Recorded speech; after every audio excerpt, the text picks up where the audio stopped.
Hello class, good afternoon. Hindi व्याकरण में हम निबंध लेखन का कार्य कर रहे हैं और हम कई सारे निबंध कर भी चुके हैं। निबंध लिखने के टिप्स मैंने आपको बता दिए हैं, किस तरह से भूमिका या प्रस्तावना से स्टार्ट करके हमें बीच वाले सारे बिंदुओं की विवेचना करनी है और अंत में हमें उपसंहार के अंदर उस निबंध का सारांश लिखना है। ये सारी बातें हम कई दिनों से कर रहे हैं। हमारा आज का जो निबंध लेखन का टॉपिक है वो है राष्ट्रीय एकता। राष्ट्रीय एकता नाम से ही आपको पता लग रहा है, राष्ट्र का मतलब देश, एकता मीन्स उसकी मजबूती, उसका संगठन, उसमें रहने वाले लोग एक हों। जब राष्ट्र में रहने वाले लोग, राष्ट्र बाद में लीजिए, आप परिवार लीजिए, परिवार में रहने वाले सारे लोग अगर एक होंगे तो पड़ोसी की हिम्मत नहीं होगी कि हमें कुछ कह सके। एक घर में रहने वाले 4 भाई अगर आपस में झगड़ा करेंगे तो पड़ोसी और जो भी दूर दराज के लोग होंगे वो आपस में, उन्हें पता लगेगा कि ये इनमें आपस में फूट है। आपसी फूट हमेशा दूसरे लोग फायदा उठाते हैं। अब हमारा राष्ट्र जो है ना, देश हमारा देश भी थोड़ा सा अलग टाइप से देश है। पूरे वर्ल्ड में ऐसा देश नहीं है जहां पर धर्मनिरपेक्षता का साम्राज्य हो। धर्मनिरपेक्षता का मीन्स है यहाँ पर किसी धर्म को कोई पाबंदी नहीं है कि ये इस धर्म वाला व्यक्ति ही यहाँ पर रहेगा। सभी धर्मों के लोग हमारे भारत में रह सकते हैं, उन्हें समान अधिकार है। सारे धर्मों को एक समान अधिकार है। जो अधिकार हिंदू को है वही मुस्लिम को है, वही सिख को है, जैन को है, ईसाई को है, पारसी को है। सब धर्मों को समान अधिकार, समान आदर है। अब एग्जाम्पल के लिए अगर मैं आपको ऐसे बताऊं कि एक बगिया होती है, गार्डन होता है, उसमें जितने भी फूल हैं, गुलाब और जितने भी चमेली, गेंदा, गुलदाउदी, जो भी गुलाब है, उन बाग का माली एक है। उस बाग का माली एक है, वो बराबर बराबर पानी दे रहा है, बराबर बराबर सबकी केयर कर रहा है, वो कोई भेदभाव नहीं कर रहा। उसी तरह से हमारा धर्मनिरपेक्ष जो राज्य है, हमारा धर्मनिरपेक्ष जो देश है, उसके अंदर सभी धर्मों को बराबर बराबर समानता दी गई है। लेकिन बहुत सारे कारणों से, बहुत सारे असामाजिक तत्वों के कारण आपस में भड़काना या मतलब बहुत सारी चीज़ें हो जाती हैं, जिनके कारण उन धर्म वाले लोगों को, अलग अलग लोगों को, हिंदुओं को अलग सब कह दिया, मुसलमानों को अलग कहा, किसी और को अलग कहा। तो उस समय हमारी राष्ट्रीय एकता खतरे में पड़ जाती है। राष्ट्रीय एकता क्या है? पूरे देश की एकता।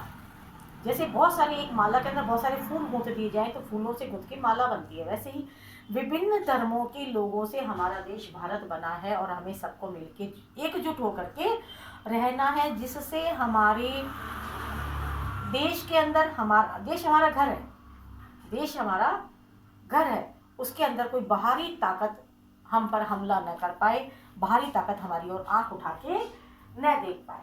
अब हमें इसके विचारणीय बिंदु जो दिए गए हैं, वो विचारणीय बिंदु के अंदर एक तो आया है, पहले तो हम लिखेंगे भूमिका।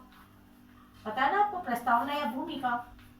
मैंने आपको प्रस्तावना या भूमिका ही बताई है, अभी इतनी सारी जो बताई है वो प्रस्तावना या भूमिका एक ही बात है। आप प्रस्तावना भी लिख सकते हैं, आप भूमिका भी लिख सकते हैं। सेकंड नंबर पे हमारे पास टॉपिक उसने दिया भारत में विभिन्नता। और भारत में जो अनेकता है ना, विभिन्नता है ना, वो ही भारत की विशेषता है। मैं आपको बार बार बता रही हूँ, भारत में जो विभिन्नता है, भारत में जो अनेकता है, वो ही भारत की विशेषता है, कहीं नहीं है दुनिया में। भारत में विभिन्नता, फिर आ गया वापस वही मेरा वाला सेंटेंस, अनेकता में एकता भारत की विशेषता। अनेकता में एकता, फिर है नंबर 4, राष्ट्रीय एकता में बाधक तत्व। राष्ट्रीय एकता में बाधक तत्व। चौथे 5वें नंबर पे है समाधान। अंत करेंगे हम हमेशा की तरह उपसंहार से, अंत करेंगे हम उपसंहार। अब हम आते हैं अपनी बात के ऊपर। राष्ट्रीय एकता बता दिया मैंने आपको कि किस तरह से हमारे देश में विभिन्न धर्मों के लोग रहते हैं।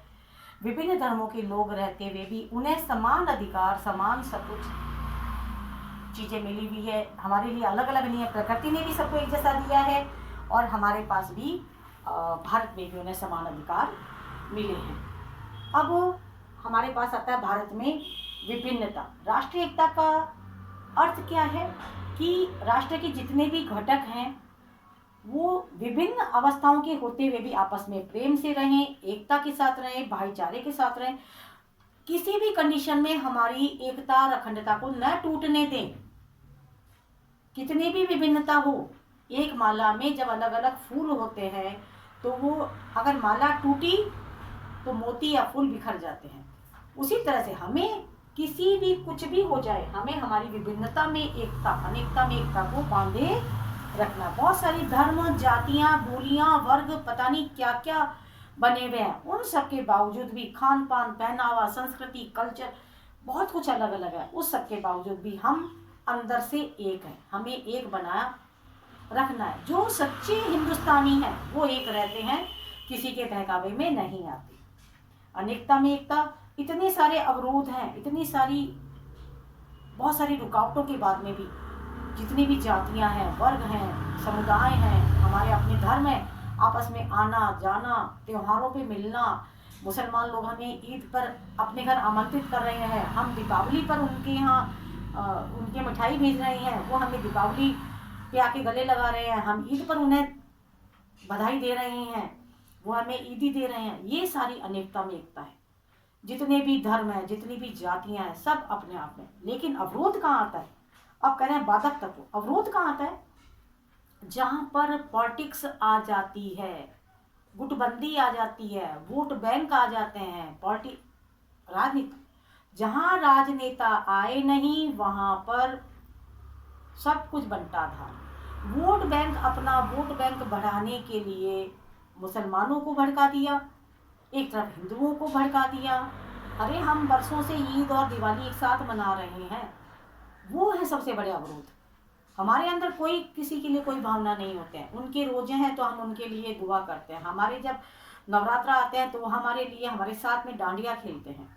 अवरोध यही है कि वोट बैंक, विशेष आपस में एक दूसरे की जातियों को भड़काना, आपस में एक दूसरे की कानों को भरना, आपस में एक दूसरे को मतलब उसके अगेंस्ट खड़ा कर देना, ये सब वोट बैंक वाले राजनेता जो है अपनी रोटी सेकने के लिए, उन्हें रोटी की कोई कमी नहीं है, लेकिन वो अपने वोटों को बढ़ाने के लिए किस तरह से वो करते हैं। ठीक है, राजनेता जो हैं वो बहुत सारे जितने भी आंदोलन होते हैं ये सब राजनेताओं के द्वारा ही होते हैं। अदरवाइज आम जनता का उससे कोई लेना देना नहीं होता, क्योंकि आम जनता जानती है इस बात को। बेटा, आम जनता के दिमाग में ये बात होनी चाहिए। जिनके दिमाग में नहीं है उन्हें आप और हम जैसे समझा सकते हैं कि इन सब चीज़ों से आम जनता को हमेशा नुकसान ही रहा है, घाटा ही रहा है। अभी जो किसान आंदोलन चल रहा है उससे हमें क्या फायदा होना है? कोई फायदा नहीं होना। गुर्जर आंदोलन से तो हम तबाह हो जाते हैं, सारे ट्रैक रोक दिए जाते हैं। अब हमारे ट्रैक रोक दिए गए, अब हमारे हाईवे जाम कर दिए गए, किसी को कहीं पहुंचना कैसे पहुंचेगा? जितने भी आंदोलन है सारा सरकारों को फायदा होता है, सारी पार्टीज को फायदा होता है, राजनेताओं को फायदा होता है। हमें हमेशा नुकसान ही उठाना पड़ता है। हम हमेशा शांति के साथ रहेंगे तो हमारा सारा जो दिनचर्या है वो अच्छे से रहती है। हमारी समाधान क्या कर सकते हैं? हमारे को भगवान ने बुद्धि दी है, हमें सोचे समझे कि हमें कोई सिखा रहा है, वो हमें सिखा रहा है तो दूसरे गुट वाले को भी तो सिखा रहा होगा। कोई व्यक्ति ने आके मुझे कहा कि आपके लिए उन्होंने ऐसा कहा, मेरे में इतना माइंड नहीं है कि मैं उनको सोचूं कि उस व्यक्ति ने उन्हें भी तो जाके मेरे बारे में कुछ कहा होगा। यही हुआ ना, मेरे को उनके बारे में कहते हैं कि वो आपके लिए ऐसा कह रहे हैं, आपके लिए बुरा बोल रहे हैं, आपके घर पे हमला कर देंगे। उनको बोला कि आपके घर पे हमला कर देंगे ये लोग। समाधान ये है कि हम आत्म संयम से, अपने दिमाग से, अपने आप को नियंत्रित रखते हुए सोचें, और बहुत सारी जो चीजें हैं ना उससे हमें कैसे लड़ना है ये हमें विचार आ जाना चाहिए। ठीक है, कह रहे हैं शांति नहीं जब तक तब तक सुख भाग न सबका सम हो, नहीं किसी को बहुत अधिक हो, नहीं किसी को कम हो। कुरुक्षेत्र की लाइनें हैं ये। कह रहे देश में जितनी भी असमानता वाले कानून है ना उनको भी समाप्त करना चाहिए। जैसे अभी धारा 370 कश्मीर से हटाई गई, वो एक बहुत अच्छा फैसला था। इस तरह के जितने भी असमानता वाले कानून है उन्हें समाप्त कर देना चाहिए, जिससे लोगों के अंदर आपसी भेदभाव की भावना भी खत्म हो जाए। उपसंहार के अंदर वापस से हम बताएंगे कि किस तरह से हमारी बगिया में बहुत सारे फूल खिलते हैं, उन सबका माली एक होता है। घर में इतने सारे लोग होते हैं, आपस में मेल मिलाप से रहते हैं। सेम हमें भारत के अंदर, और हम कहीं जाएं तो अपना परिचय हिंदुस्तानी के रूप में दें। मैं बंगाल से हूँ, मैं बिहार से हूँ, मैं राजस्थान से हूँ, मैं जयपुर से हूँ, मैं सब, ये नहीं होना चाहिए। हम हिंदुस्तानी हैं, हम हिंदुस्तानी हैं, हिंदुस्तानी बन करके जिए। अपने कर्म धर्म के कारण आप सोचो कितने लोगों ने, कितने शहीदों ने अपनी शहादत दी। चंद्रशेखर, सुभाष चंद्र बोस, राजगुरु, सुखदेव, भगत सिंह, उन्होंने अपनी बिल्कुल, जब आप जैसी छोटी उम्र के अंदर, मतलब 20, 22, 25 की उम्र में उन्होंने अपना सब कुछ सर्वस्व न्यौछावर कर दिया। किसके लिए? हमारे लिए। और हम अगर आज आपस में ही लड़ेंगे तो फिर उनके जैसा कोई नहीं, आया भी नहीं है, आएगा भी नहीं। वो थे माँ के सपूत जो हमें अंग्रेजों से गुलाम करा गए। आज अगर हमारी राष्ट्रीय एकता को, अखंडता को अगर कोई खतरा होता है हम अपने लोगों से ही, तो हमें बचाने वाला कोई नहीं है, क्योंकि दोबारा से कोई चंद्रशेखर और कोई सुभाष चंद्र बोस या भगत सिंह नहीं आने वाला, क्योंकि उनके लिए बहुत अच्छा जिगर चाहिए, बहुत तगड़ा जिगर चाहिए। इसलिए हमें अपनी राष्ट्रीय एकता को, अखंडता को बनाए रखना है। बस अपने आप पर आत्मसंयम, कोई हमें क्या कह रहा है उसकी हम तुलना करें, समीक्षा करें, सच्चाई है नहीं है हम सोचे समझे, उसके बाद में हम उसके ऊपर कोई भी रिएक्शन करने से पहले 100 बार हमें सोचना होता है। ठीक है, राष्ट्रीय एकता हम सबके हाथ में है। हम चाहें तो राष्ट्रीय एकता को बनाए रख सकते हैं, बहुत अच्छे से बना के रख सकते हैं। सब लोग हिंदुस्तानी अगर सोच लें कि हमें अपनी राष्ट्रीय एकता को बनाए रखना है, क्या मजाल की किसी बाहरी ताकत को कि हमारी ओर आंख उठा के भी वो देख ले, है ना। कॉपी में अच्छे से कर लीजिएगा। Thank you.